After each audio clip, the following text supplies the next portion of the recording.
what's going on YouTube? So in this video we're going to be installing those differential breathers that I posted in my last video.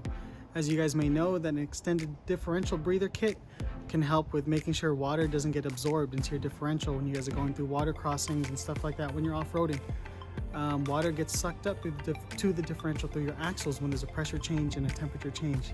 The install is pretty easy. I'll go ahead and get to it. Stick around, guys. Thanks.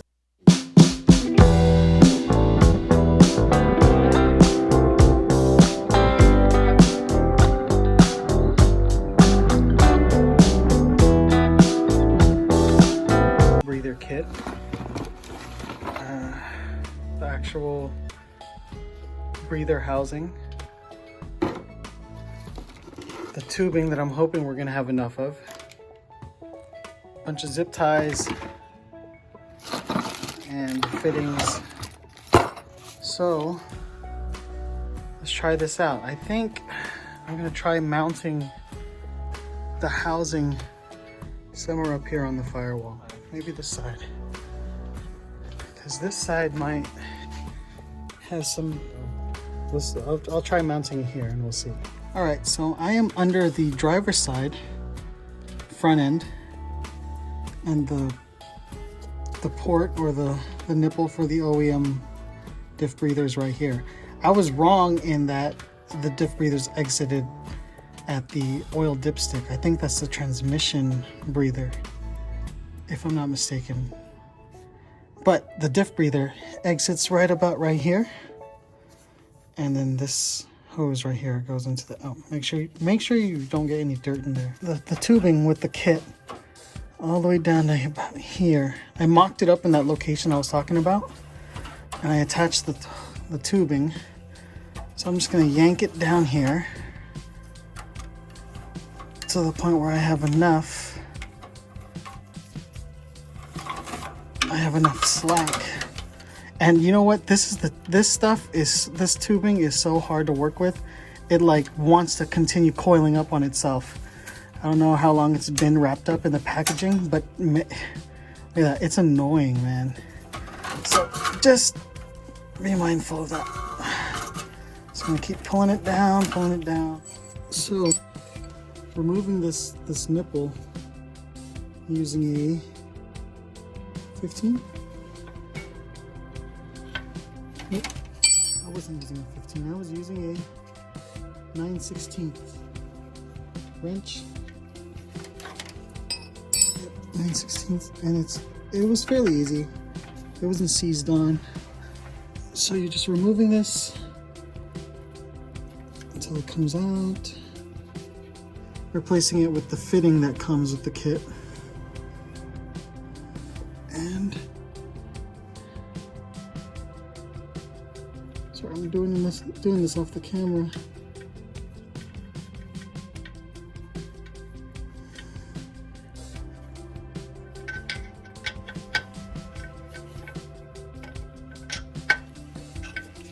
From here, this tubing just snaps into place. And just shove it in, and it's a locking fitting. It locks. There, you heard that click. Should be good. If you had to release it, you push this tab in. You push it in, and then you pull the hose out. But I'm not going to do that right now, because I'm telling you, this tubing is a pain to work with. Okay, so I have it just zip tied here, just as a mock-up. Like, it's gonna go somewhere around here, so I can always account for that. But check out the tubing. Okay, so you saw it was wired up down there, and it's like, look at this, look at that, it's already stuck. Okay, like this. Look what I gotta do. I'm like leaning on it. Okay, keep pulling it through. But it just smacked me in the face. Yeah. Oh. Okay, hold on. Okay, I cut the tubing, spirted it up to about a. You see that? Man, this is. This thing will test your patience. So, I'm thinking about having the breather up to right about here. I mean, I still have plenty of room, but just you want to give it some slack, you know. But this stuff is like, look at this. It doesn't want to give. So that's what you're combating. And here, just undo the hose. Oh, look at all that. It just broke off. A couple twists, and you can break it. It's seized off. It's seized up, so twist it a little bit, and then it'll break off. And now you can pull. And you'll hear the pressure right here.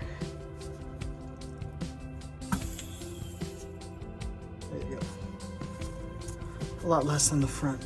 And then there's the breather up there. The actual breather will unbolt that. So from here, it's 9/16. You know what? This is the edge that I had cut, and it's a little deformed since I cut it. So let's try to shape it back.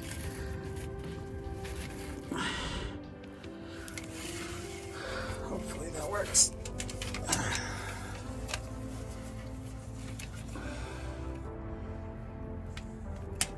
There you go, somewhere up there. Well, I think what I'll do first is just pull it till it straightens out, just to make sure I have enough to get to the front. So I'm going to show you how difficult this tubing is. Okay. It's like it wants to, it's a slinky, dude. It wants to suck itself back up. So I'm thinking with this tubing, I realized that it wants to curl.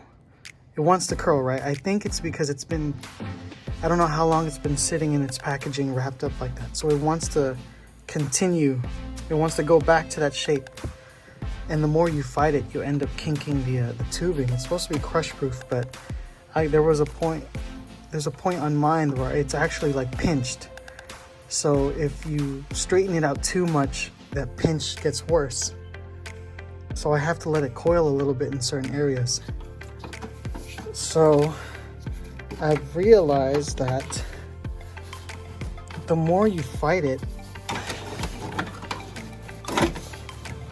the worse it can be. So I'm thinking, see, look how it's falling this way, and then this side wants to fall that way. So thinking about mounting the breather about here, right? And then doing this side right about here. That would work. Little block off plates. You can block off the other ports that you're not using. So I can mount it about right here. That'll work. And this tubing will pinch in right there. Okay. Send it back down. Go down, dude. Go down. And so yeah, you get it. So now to clean up this mess here, I'm gonna pull the excess back again, and then trim off whatever I need to trim off. Okay. So that's finally done. The rear's done. And like I was saying earlier, you kind of have to work with the coil. I mean, you got to work with how the tubing wants to coil up. So I wired it all the way through. I routed it all the way through. I'm hanging off of a couple of, I think those are the brake lines. And mind you, it's not tight on the brake line, like right here. It's not tight. I have some play here because I don't want to add, the tubing wants to coil up so bad that it does have some tension. So it's just like this, sort of just supporting it in place, so that way like it has a place to sit, where it's kind of just moving stuff out of the way. But it's not so tight up that it's putting pressure up on the line. That's what I wanted to avoid. I just wanted it to kind of like scoot it over.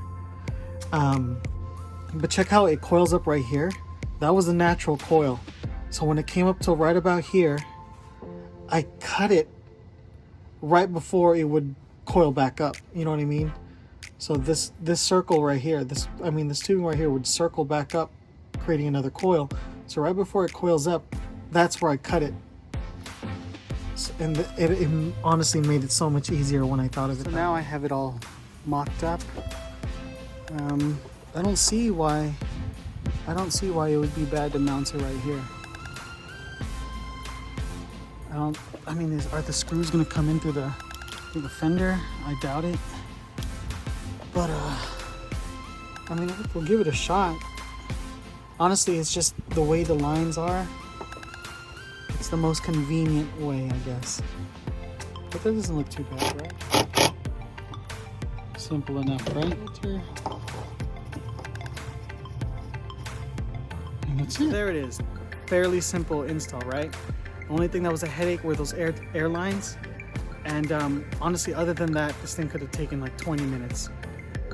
The airlines were a real big headache because they just wanted to keep coiling on themselves. But if anyone can figure that out better than what I did, I'm pretty sure you can knock this job out in 30 minutes or so. So if you like the video, please give it a thumbs up, subscribe. I'll keep posting videos when I can.